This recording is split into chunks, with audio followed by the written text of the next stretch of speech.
pulled it out, knocked the cable a little, and it went. We're here on Graham Avenue, downtown Winnipeg, and we just did a drone scan. It's a LiDAR drone scan. RTK so far seems fine.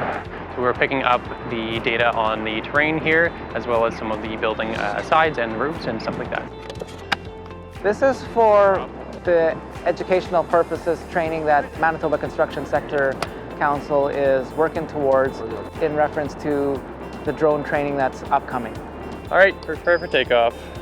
So the mission was pretty simple. We did a linear mission from one side to the other side, basically right down the middle of the corridor. So today we picked up LiDAR data as the primary, but we also, when we fly, we pick up photogrammetry-based data. So the payload that we use is an L2 payload, DJI, and that has a LiDAR and a photogrammetry mechanical shutter. So what that enables you to do is take the LiDAR data and the photogrammetry data, put it into Unreal Engine and process them in parallel. So it's going to be really interesting to see how it meshes. So I want to give just a little bit of a rundown here. Of course, this is not everything you're going to learn within the 3-day course. Today we're at the New Media Manitoba Studio XR Lab, and we're doing a beta test of the new upcoming LiDAR training. If you have anyone that you'd like to join the course, we'll start you right there at the fundamentals. We've been hearing a lot about the LiDAR technology, so having not really knowing a whole lot about it, we've decided to come down and check it out and see what it's all about. I thought the presentation was great. It was informative. It's definitely touching points on what the industry is lacking right now. What brings me here would be to kind of educate myself and our team to see where things are at with LiDAR scanning, AI, just generally technology within the construction industry. So we recognize that things are moving quite fast. I think it's pretty old school here, and it's slowly coming around. So excited to look out and see folks here, because this has literally been 2 years in the making. I've had the pleasure of working with MCSC as well as New Media Manitoba on this project that blends LiDAR and extended reality into a world that folks can enjoy and collaborate within. This is our inaugural launch of the course. So for those that this is their first exposure to LiDAR, is there anything gears turning already about what you might be able to use it for? The first day was primarily focused on the history of LiDAR and the fundamentals of how the technology works, how it's different from other systems, and its benefits and limitations of where and why it should or should not be used. Well, the first day was a lot of going over kind of what it is, how it works, all the sensors that you need.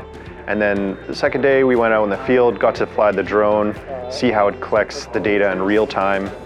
We want to do LiDAR, and it's actually going to toggle both. So we're going to do a picture and our LiDAR. So my little piece of the pie in regards to our course here today and the past couple days is just been showing live as to what our payloads can do. So the one that we were flying during our live demonstration was a DJI unit. We were throwing out the data with a L2 sensor. So that's providing us some information in regards to situational awareness, as well as scanning to see the penetration through the trees and vegetation and figure out what our actual terrain is. You may think it's not flying over something, but it actually is. So you need to consider that. Being able to see the sensor up on the drone was wonderful. I've never seen a drone that sized fly before, so it was really interesting.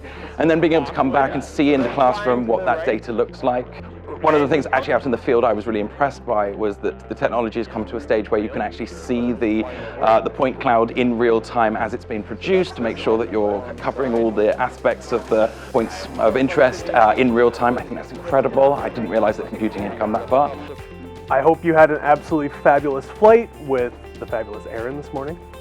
We've taken our LiDAR and photogrammetry scans that were done by drone pilots, and we've run it through a software called Reality Capture, which is kind of a accessory or auxiliary program to Unreal Engine.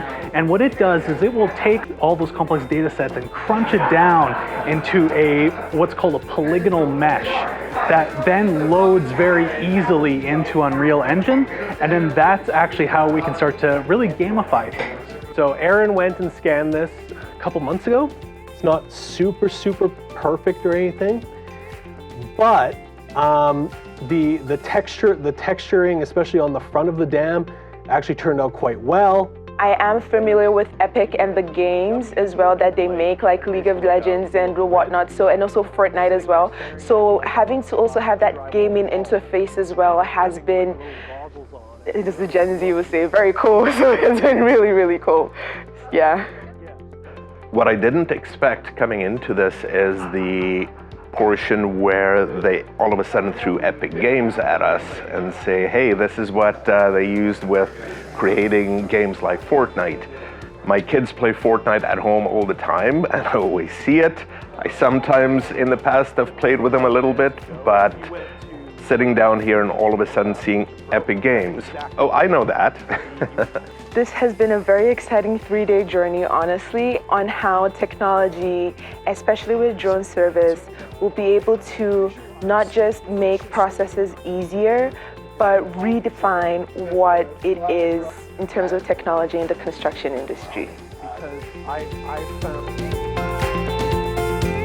Congratulations.